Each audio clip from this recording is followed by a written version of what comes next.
मित्रों, सेठ JS Sonawala high school में अमदावाद धोरण 11 सायन्स प्रकरण 4 में आप सर्वेનું સ્વાગત છે। હવે આજે આપણે બંધકોણ વિશેનો અભ્યાસ કરીશું। કોઈપણ અણુ કે સંકીર્ણ આયનમાં મધ્યસ્થ પરમાણુની આસપાસ બંધન ઇલેક્ટ્રોન ધરાવતી કક્ષકોની વચ્ચે રચાતા ખૂણાને બંધકોણ તરીકે ઓળખવામાં આવે છે। બંધકોણ હંમેશા અંશમાં રજૂ કરવામાં આવે છે, એટલે કે 40 અંશ, 110 અંશ કે 130 અંશ એ રીતે। હવે બંધકોણ નક્કી કરવા માટેની જે પ્રાયોગિક પદ્ધતિ છે એને વર્ણપટ દર્શકીય પદ્ધતિ તરીકે લઈ શકાય। અણુ કે સંકીર્ણ આયનમાંના મધ્યસ્થ પરમાણુની આસપાસ વહેંચાયેલી કક્ષકો વિશે કંઈક ખ્યાલ આપે છે અને જેથી એનો આકાર નક્કી કરવામાં આપણને મદદરૂપ થાય છે। અહીં જુઓ, આપણને એક ઉદાહરણ આપેલું છે પાણી, જેમાં HOH એ બંધકોણ જોવા મળે છે। ઓક્સિજન છે એ આપણો મધ્યસ્થ પરમાણુ છે અને એની સાથે જોડાયેલી જે સંયોજકતા કોષમાં ઇલેક્ટ્રોન કક્ષકો છે એ બંને હાઇડ્રોજન સાથે એક એક બંધ બનાવે છે। તો HOH વચ્ચેનો જે બંધકોણ છે 104.5 અંશ જેટલો જોવા મળી રહે છે। હવે બંધ એન્થાલ્પી, વાયુમય અવસ્થામાંના બે પરમાણુઓ વચ્ચે ખાસ પ્રકારના એક મોલ બંધને તોડવા માટે જરૂરી ઉર્જા જે છે એ ઉર્જાને બંધ એન્થાલ્પી કહે છે। એટલે બે વાયુરૂપ પરમાણુઓ છે તો એમની વચ્ચે રહેલો જે બંધ છે એ એક મોલ અણુઓ માટે એ જે બંધ તોડવા માટે ઉર્જા વપરાય એને બંધ એન્થાલ્પી કહેવાય। બંધ એન્થાલ્પીનો એકમ મળશે કિલો જૂલ પ્રતિ મોલ।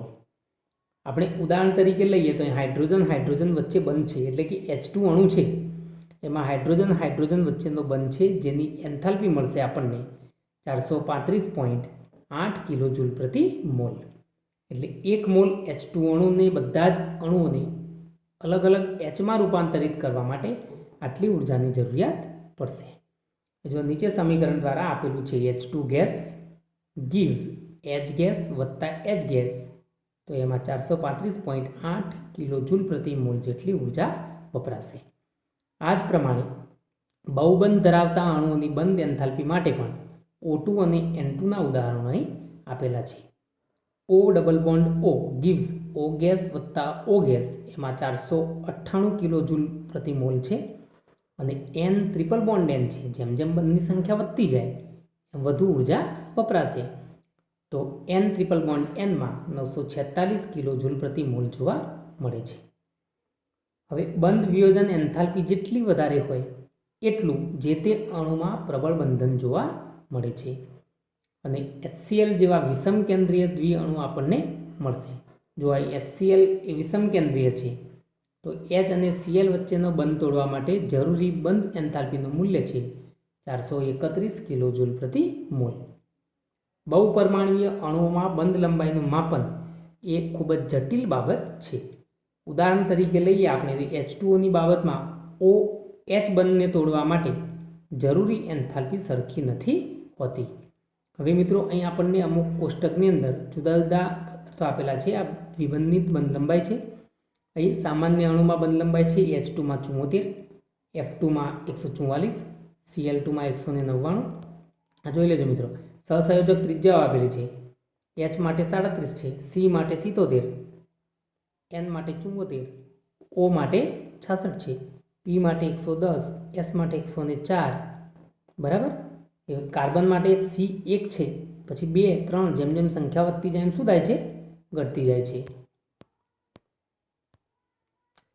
H2Oમાં H વત્તા OH 502 કિલો જૂલ પ્રતિ મોલ અને પછી બાકી વધેલો જે OH છે એ OHમાં H અને O વચ્ચે બંધ તોડવા માટે જરૂરી ઉર્જાનું મૂલ્ય છે 427 કિલો જૂલ પ્રતિ મોલ। હવે આનું કારણ શું છે, એકવાર એક H મુક્ત થઈ જાય પછી OH કેવા ઋણાયન સ્વરૂપમાં અને પેલા એક હાઇડ્રોજનને વધુ પ્રબળતાથી પોતાની પાસે જકડી શકતો નથી। પરિણામે બીજા હાઇડ્રોજન સાથેની બંધ તોડવા માટેની જે ઉર્જાનું મૂલ્ય છે એ ઉર્જાનું મૂલ્ય ઘટશે।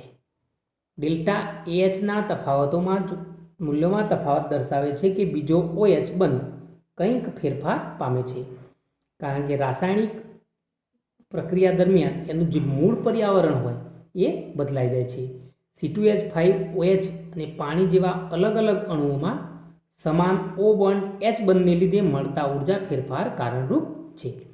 અને એટલે જ બહુપરમાણવીય અણુઓમાં સરેરાશ બંધ એન્થાલ્પી એવો વિપર્યાય વપરાય છે. કારણ કે ઉપર આપણે જે જોયું એ ઉર્જાનું મૂલ્ય આખા H2 અણુને તોડવાનું નથી, એ તો એક H અને OH બંધને તોડવાનું છે. માટે એમાં આપણે સરેરાશ બંધ એન્થાલ્પીના મૂલ્ય તરીકે લઈશું, જે આપણને નીચે આપેલું છે કે સરેરાશ બંધ એન્થાલ્પી 502 + 427/2 બરાબર 464.5 કિલોજૂલ પ્રતિ મોલ. હવે બંધ ક્રમાંક એટલે કેટલા બંધની રચના થાય છે એ. સહસંયોજક બંધના લુઈસ વર્ણનમાં આપણે જોયું હતું કે બંધ ક્રમાંક એ અણુમાંના બે પરમાણુ વચ્ચેના બંધની સંખ્યા છે. ઉદાહરણ તરીકે આપણે લઈએ લે તો H2માં એક જ ભાગીદારી ઇલેક્ટ્રોન યુગ્મ છે, O2માં 2 ભાગીદારી ઇલેક્ટ્રોન યુગ્મ છે અને N2માં 3 ભાગીદારી ઇલેક્ટ્રોન યુગ્મ છે. એટલે અનુક્રમે આપણને H2માં 1 બંધ, O2માં 2 બંધ અને N2માં 3 બંધ જોવા મળે છે. એ જ પ્રમાણે COમાં જોઈએ તો C અને O વચ્ચે 3 ભાગીદારી ઇલેક્ટ્રોન યુગ્મ છે. એટલે C ટ્રિપલ બોન્ડ O બનશે. એટલે C અને O વચ્ચે બંધ ક્રમાંક આપણને 3 મળી રહેશે અને એની ડેલ્ટા AH એટલે કે બંધ એન્થાલ્પીનું મૂલ્ય બનશે 946 કિલોજૂલ પ્રતિ મોલ, જે દ્વિપરિમાણીય અણુઓમાં સૌથી ઊંચું મૂલ્ય છે. હવે સમ ઇલેક્ટ્રોનીય અણુઓ અને આયનોને સમાન બંધ ક્રમાંક હોય છે. હવે સમ ઇલેક્ટ્રોનીય અણુઓ કોને કહેવાય? તો એવા બે અલગ અલગ અણુઓ કે જેમાં ફક્ત ને ફક્ત ઇલેક્ટ્રોનની સંખ્યા સમાન હોય. અહીં જો ઉદાહરણ આપેલું છે F2. હવે F2 છે, Fનો પરમાણ્વીય ક્રમાંક છે 10 અને 10 પરમાણ્વીય ક્રમાંક હોવાને કારણે એમાં આપણને કુલ ઇલેક્ટ્રોનની સંખ્યા જોવા મળશે 10⁻20. હવે એ જ રીતે તમે O2-2 જોઈ લો તો ઓક્સિજન પાસે કેટલા ઇલેક્ટ્રોન છે? 8, બરાબર. તો Fનો પરમાણ્વીય ક્રમાંક છે 9, એટલે 9 દુ 18 થશે. અને O2માં જોઈ લો 2 ઓક્સિજન માટે 8 દુ 16 અને ઉપર -2 આપેલા છે એટલે બીજા 2 ઇલેક્ટ્રોન ઉમેરો એટલે કુલ ઇલેક્ટ્રોનની સંખ્યા થશે 18. માટે બંનેનો બંધ ક્રમાંક સમાન છે 1. F સિંગલ બોન્ડ F અને O બોન્ડ O એ રીતે જોડાયેલા જોવા મળશે. N2CO અને NO+ ને પણ બંધ ક્રમાંક 3 છે. હવે N2 દરેકમાં તમે સંખ્યા જોશો તો તમને ખ્યાલ આવી જશે. N2 એક નાઇટ્રોજન માટે 7 એટલે 7 દુ 14. COમાં કાર્બનની 6 અને ઓક્સિજનની 8, એમાં પણ 14 છે. અને NO+ છે, Nમાં 7, Oમાં 8, 7 ને 8 15 પણ પ્લસ છે એટલે એક બાદ કરો માટે 14. અને ત્રણેયમાં બંધ ક્રમાંક સમાન જોવા મળે છે. અણુઓની સ્થાયીતા સમજવા માટે ઉપયોગી સામાન્ય સહસંબંધ એ છે કે બંધ ક્રમાંકમાં વધારો બંધ એન્થાલ્પીમાં વધારો કરે છે અને બંધ લંબાઈમાં ઘટાડો કરે છે. આ ધ્યાન રાખજો મિત્રો કે બંધ ક્રમાંકમાં વધારો એ બંધ એન્થાલ્પીમાં વધારો કરે છે અને બંધ લંબાઈમાં ઘટાડો કરે છે. જેમ જેમ બંધની સંખ્યા વધારે આપણે એ રીતે આલ્કેન અને આલ્કાઇનમાં શીખી ગયેલા છીએ. આલ્કિનમાં બંધ લંબાઈ હોય છે આલ્કેનમાં 154 પિકોમીટર, આલ્કિનમાં છે 134 અને આલ્કાઇનમાં છે 120. જેમ બંધ લંબાઈ બંધની સંખ્યા વધતી જાય એમ બંધ લંબાઈ ટૂંકી બનતી જશે. હવે સંસ્પંદન રચનાઓ. એવું અનેકવાર જોવા મળ્યું છે કે લુઈસ રચના અણુમાં પ્રાયોગિક રીતે નક્કી કરેલા પેરામીટર્સ સુસંગત બનતા નથી. ઉદાહરણ તરીકે O3 છે તો O3ની જે રચના છે આપણને 1 અને 2 એમ 2 રીતે પ્રાપ્ય થાય છે. આપણે અગાઉ O3નું ઉદાહરણ પણ જોયું છે. તો O3ના ઉદાહરણમાં આપણે જોયું હતું કે 2 પ્રકારના પ્રાચલો આપણને મળે છે અને બંને પ્રકારના જે મળતા પ્રાચલો છે એ પ્રાચલો પ્રમાણે જોઈએ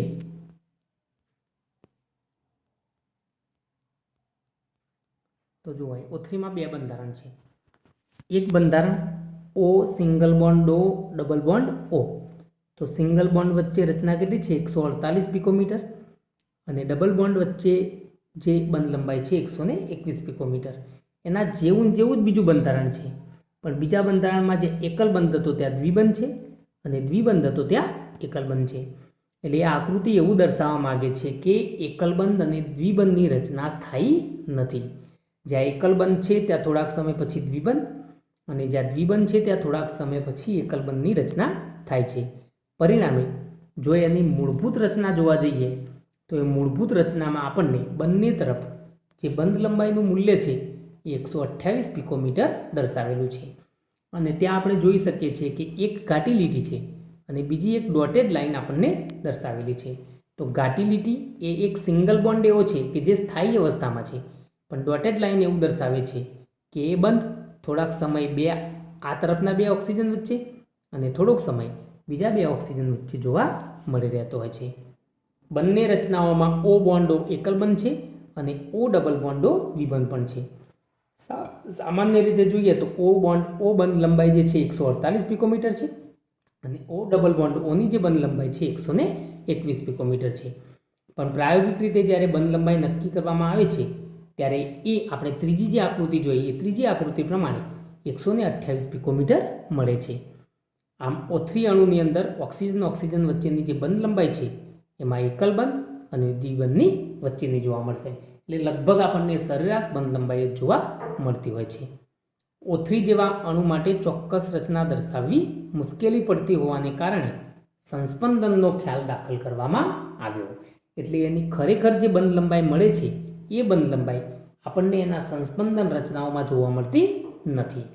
અને વારે ઘડી એ સંસ્પંદનને કારણે આપણને એની સરેરાશ બંધ લંબાઈ જોવા મળી રહેતી હોય છે.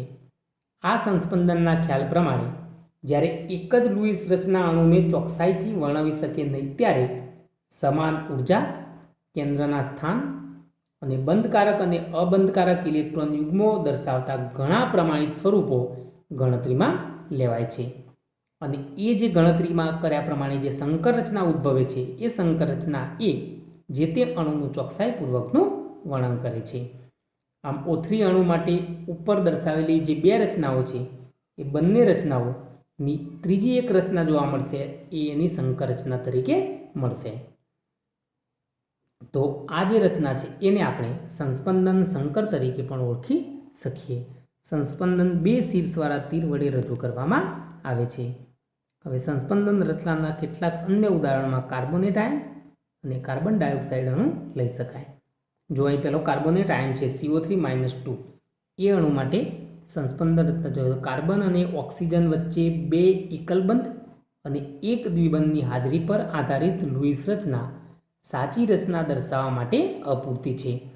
આપણે નીચેની તરફ જોઈ શકીએ છીએ કાર્બન અને ઓક્સિજન સાથે બે એકલબંધ છે અને એક આપેલો છે દ્વિબંધ, પણ એના કારણે આપણને અસમાન બંધ દર્શાવે છે.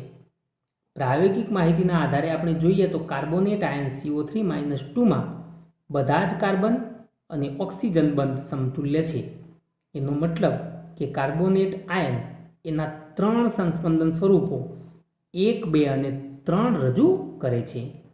અને પરિણામે જો 3 સંસ્પંદન સ્વરૂપોમાં આપણે જોઈએ છીએ કે ઓક્સિજન પર રહેલો જે વીજભાર છે જ્યાં ઋણ વીજભાર દર્શાવેલો છે ત્યાં એકલ બંધ છે અને જે ઓક્સિજન પર કોઈ પણ વીજભાર નથી એ દ્વિબંધ છે. તો આના 3 વિહિત સ્વરૂપો છે. બરાબર, એમ કુલ કારણ કે 3 ઓક્સિજન છે એટલે એના 3 વિહિત સ્વરૂપો આપણને મળશે.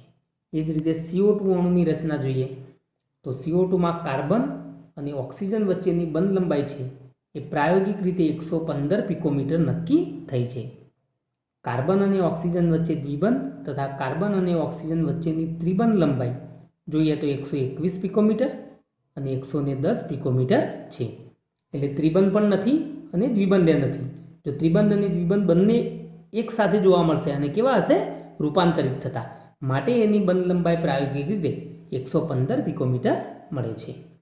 CO2માં કાર્બન અને ઓક્સિજન વચ્ચે C ડબલ બોન્ડો અને C ટ્રિપલ બોન્ડ ઓના મૂલ્યોની વચ્ચેની બંધ લંબાઈ 115 પિકોમીટર મળે છે. આથી સ્પષ્ટ છે કે એક જ લુઈસ રચના એનું સ્થાન દર્શાવી શકતી નથી. પરિણામે અલગ અલગ લુઈસ રચનાઓ લખવી પડશે અને એના કારણે એના 1, 2 અને 3 એમ 3 વિહિત સ્વરૂપો આપણને મળશે જે અહીં આપણને આપેલા છે. જુઓ, એક તરફ ડબલ બોન્ડ, બીજી તરફ ડબલ બોન્ડ અને 4 અબંધકારક ઇલેક્ટ્રોન. એ રીતે બીજામાં જુઓ તો ઓક્સિજન સાથે એક જ બંધ બતાવે છે. આ બાજુ ઓક્સિજન સાથે ત્રિબંધ છે અને ત્રીજામાં એવું જ છે. પહેલાં ઓક્સિજન સાથે જ્યાં એકલ બંધ હતો ત્યાં ત્રિબંધ દર્શાવ્યો અને જ્યાં ત્રિબંધ હતો ત્યાં એકલ બંધ. એટલે આમ 3 વિવિધ સ્વરૂપો જેને આપણે સંસ્પંદન સ્વરૂપો તરીકે લઈ શકીએ છીએ.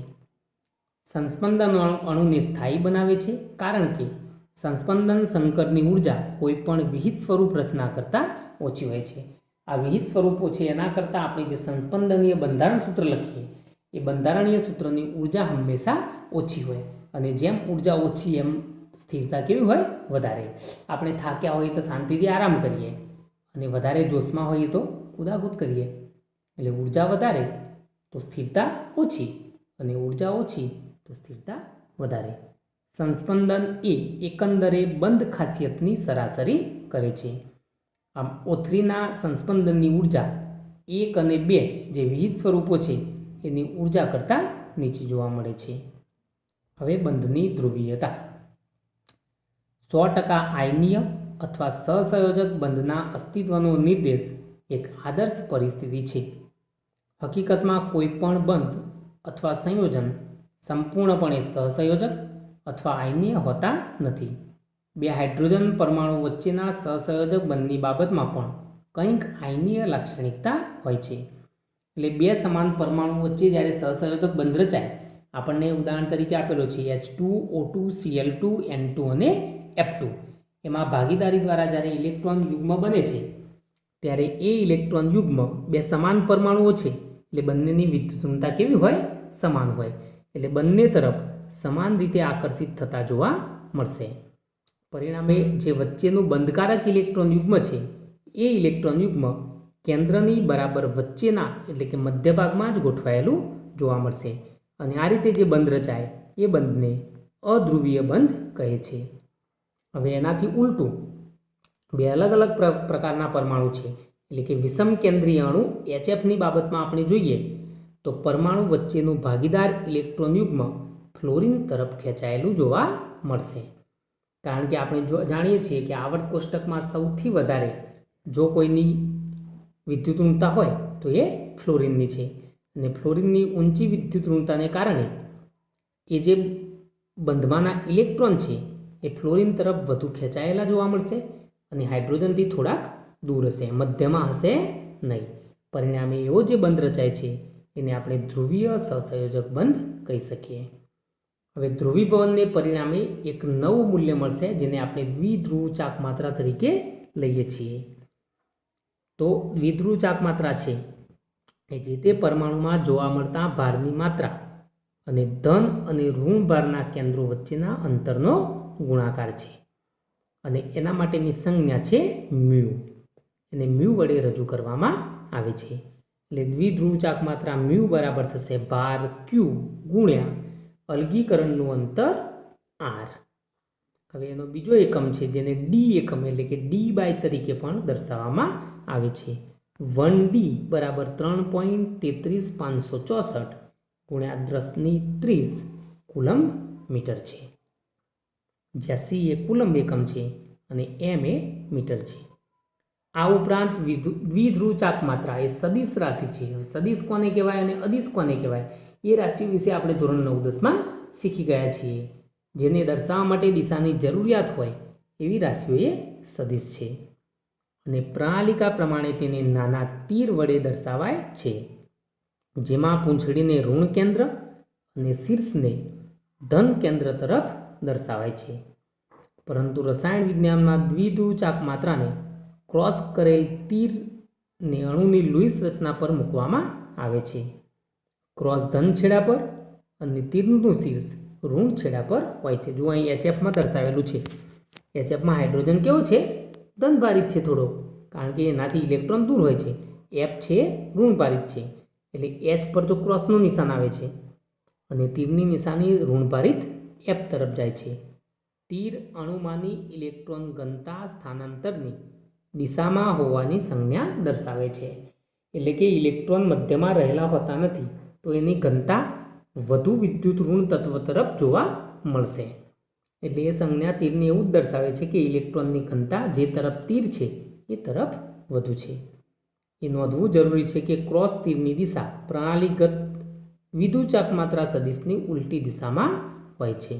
હવે આપણે જોઈએ દ્વિધ્રુવ ચાકમાત્રા કઈ રીતે ગણાય છે. બહુપરમાણવીય અણુઓના કિસ્સામાં અણુની દ્વિધ્રુવ ચાકમાત્રા જુદા જુદા બંધની દ્વિધ્રુવ ચાકમાત્રાનો સદિશ સરવાળો હોય છે. જેમ કે H2 અણુ છે કેવો છે? વળાંકવાળો. અને વળાંકવાળો હોય તો O બોન્ડ H આપણને કેટલા? 2 જોવા મળશે, જે 104.5 અંશના ખૂણે વિન્યાસ પામેલા હોય છે. તો એમાં ચોખ્ખી દ્વિધ્રુવ ચાકમાત્રા આપણને 6.17 × 10⁻³ કુલમ્બ મીટર. બે OH બંધની દ્વિધ્રુવ ચાકમાત્રાના પરિણામની દ્વિધ્રુવ ચાકમાત્રા જેટલી મળશે. જો અહીં આપેલું છે કઈ રીતે છે. ઓક્સિજન વધુ વિદ્યુત ઋણભારિત છે, પરિણામે દ્વિધ્રુવ ચાકમાત્રા કઈ તરફ આવશે? ઓક્સિજન તરફ. હવે બંને સામસામે નથી, બિલકુલ કેવા છે? 104.5 અંશના ખૂણે ગોઠવાયેલા. એટલે એમાંથી ઉદ્ભવતી દ્વિધ્રુવ ચાકમાત્રાનું મૂલ્ય છે 1.85D. હવે આપણે અગાઉ 1D માટેનું મૂલ્ય શીખ્યા 3.33564 × 10⁻30. એના વડે ગુણશું એટલે આપણને 6.17 × 10⁻30 કુલમ્બ મીટર મળશે. હવે જુઓ BeF2 છે તો BeF2માં દ્વિધ્રુવ ચાકમાત્રાનું મૂલ્ય 0 છે. તો આનું કારણ શું થશે કે બંને બંધ કેવા છે? સમાન છે. અને બંને બંધ સમાન છે. હવે એમાં બેરિલિયમ કરતાં ફ્લોરિનની વિદ્યુતઋણતા વધારે છે. એટલે દ્વિધ્રુવ ચાકમાત્રાની દિશા કઈ તરફ હશે? બેરિલિયમથી ફ્લોરિન તરફ. એટલે બેરિલિયમ મધ્યસ્થ પરમાણુ છે. બંને ફ્લોરિન એકબીજાની સામસામે 180 અંશના ખૂણે ગોઠવાયેલા છે. એટલે એક ફ્લોરિન તરફ જેટલી દ્વિધ્રુવ ચાકમાત્રા ઉત્પન્ન થશે એટલી જ દ્વિધ્રુવ ચાકમાત્રા એની બિલકુલ વિરુદ્ધ દિશાએ બીજા ફ્લોરિન તરફ પણ ઉત્પન્ન થાય છે. પરિણામે દ્વિધ્રુવ ચાકમાત્રાનું મૂલ્ય 0 મળે છે. ત્રિપરિમાણીય અણુમાં આપણે ઉદાહરણ તરીકે લઈએ તો BF3માં દ્વિધ્રુવ ચાકમાત્રા 0 છે. જો કે B બોન્ડ F બંધ એકબીજાને 120 અંશને ખૂણે દિક્વિન્યાસ ધરાવે છે. હવે જો અહીં 3 છે અને 3ની દિશા 120 અંશના ખૂણે 3 દિશાઓમાં જોવા મળે છે. આપણે પૂરો રાઉન્ડ હોય તો એને 360 અંશ લઈએ છીએ. તો 360 અંશમાં 120 અંશ થાય એ રીતે 3 ફ્લોરિન ગોઠવાયેલા છે. અને એમાંથી ઉત્પન્ન થતી જે દ્વિધ્રુવ ચાકમાત્રા છે એ બોરોન તરફથી ફ્લોરિન તરફ જાય છે. પરિણામે 3 ચાકમાત્રાઓ અલગ અલગ દિશામાં જતી હોવાને કારણે એમાં આપણને સરવાળો હંમેશા 0 મળે છે. એ જ પ્રમાણે NH3 અને NF3ની રસપ્રદ બાબતનો અભ્યાસ આપણે કરીએ. બંને અણુઓ સમાન આકાર ધરાવે છે, પિરામિડલ. હવે નાઇટ્રોજન પરમાણુ પર એક ઇલેક્ટ્રોનનું અબંધકારક યુગ્મ છે. નાઇટ્રોજનની બાહ્યતમ કક્ષામાં 5 ઇલેક્ટ્રોન છે. એ 3 હાઇડ્રોજન કે 3 ફ્લોરિન સાથે એક બંધ બનાવવામાં એક ઇલેક્ટ્રોન વાપરશે. એટલે 2 ઇલેક્ટ્રોન અબંધકારક સ્વરૂપે નાઇટ્રોજન પર રહી જશે. ફ્લોરિન નાઇટ્રોજન કરતાં વધુ વિદ્યુત ઋણમય છે, છતાં NH3માં પરિણમતી દ્વિધ્રુવ ચાકમાત્રા 4.90 × 10⁻30 કુલમ્બ મીટર છે, જ્યારે NF3માં 0.8 × 10⁻30 છે. તો આમ કયા કારણથી થાય છે? તો NH3 અને NF3 બંનેના આકાર જે છે એ અબંધકારક ઇલેક્ટ્રોન યુગ્મ તો છે જ, પણ કક્ષકીય દ્વિધ્રુવ એક જ દિશામાં હોય. કોમાં? NH3માં. NH3માં બધી જ દ્વિધ્રુવ ચાકમાત્રા Hમાંથી ઉત્પન્ન થશે અને N તરફ જશે, જ્યારે NF3માં શું થશે? N બોન્ડ F બંધની જે ચાકમાત્રા છે એ વિરુદ્ધ દિશાઓમાં જશે. ત્યાં Nમાંથી ઉત્પન્ન થશે અને Fમાં જશે. પરિણામે એ અલગ અલગ દિશાઓમાં જતી રહેશે. જો NH3માં N તરફ એક જ દિશામાં એકત્ર થાય છે, જ્યારે NF3માં Nમાંથી ઉત્પન્ન થઈને અલગ અલગ F તરફ જાય છે. એટલે એમાં જે પરિણામી દ્વિધ્રુવ ચાકમાત્રા છે એનું મૂલ્ય ઘટેલું જોવા મળશે. જો મિત્રો આપણે આકૃતિ દ્વારા એ સહજતાથી જોઈ શકીએ છીએ. NH3માં Hમાંથી ઉત્પન્ન થઈને N તરફ જાય છે, એટલે એમાં તીરની નિશાની આમ ઉપરની તરફ દર્શાવેલી છે. જ્યારે પેલા NF3માં દિશાઓ અલગ અલગ બદલાઈ જાય છે, 3 ફ્લોરિન તરફ જાય છે, માટે એમાં દ્વિધ્રુવ ચાકમાત્રાનું મૂલ્ય નીચું જોવા મળશે. જેમાં બધા જ સહસંયોજક બંધને કંઈક આંશિક આયનીય લાક્ષણિકતા હોય છે, તેમ દરેક આયનીય બંધને પણ કંઈક આંશિક સહસંયોજક લાક્ષણિકતા પણ જોવા મળે છે. અહીં દ્વિધ્રુવ ચાકમાત્રા અને એના અણુના આકારો આપેલા છે. જુઓ, અણુ AB HF, HCl, HBr, HI અને H2 છે.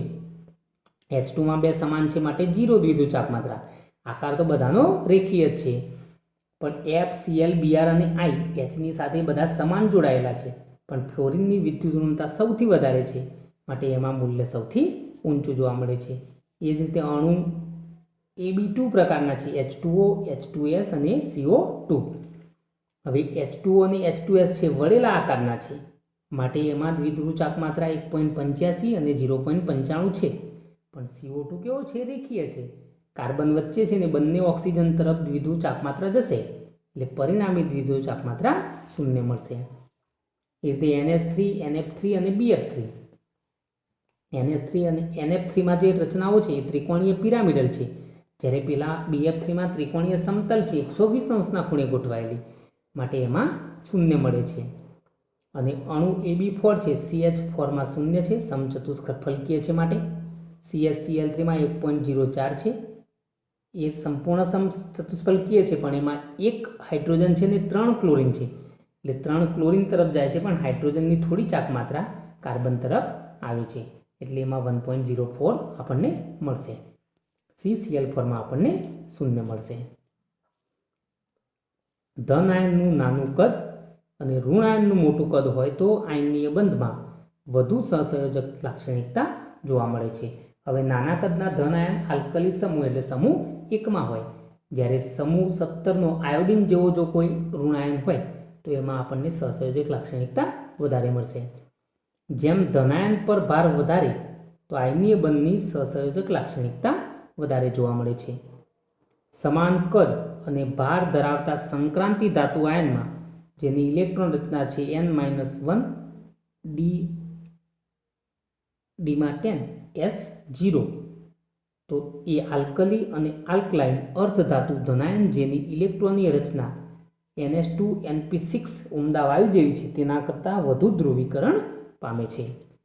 ધનાયન પોતાની તરફ ઇલેક્ટ્રોનીય ભારને ખેંચીને ઋણાયનને ધ્રુવીભૂત કરે છે, કારણ કે વચ્ચેનો જે ઇલેક્ટ્રોનીય ભાર છે, કારણ કે આયનીય બંધ છે, તો એમાં ઋણાયન પાસે જે ઇલેક્ટ્રોનીય ભાર છે એ ધનાયન પોતાની તરફ ખેંચશે અને ઋણાયનને ધ્રુવીભૂત કરશે. તેને લીધે બંને વચ્ચે ઇલેક્ટ્રોનીય ભાર વધારે છે. સહસંયોજક બંધમાં ચોકસાઈપૂર્વક આ પ્રમાણે બને છે, એટલે કે 2 કેન્દ્રો વચ્ચે ભાર ઘનતા રચાય છે. એટલે ધનાયનની ધ્રુવીભવન શક્તિ, ઋણાયનની ધ્રુવીભવનીયતા અને વિકૃતિ માત્રા જેવા પરિબળો છે જે આયનીય બંધની સહસંયોજક લાક્ષણિકતાની ટકાવારી નક્કી કરે છે. તો મિત્રો, આના પછીનો જે મુદ્દો છે સંયોજકતા કોષમાં ઇલેક્ટ્રોન યુગ્મ અપાકર્ષણ, એ આના પછીના લેક્ચરમાં શીખીશું. Thank you.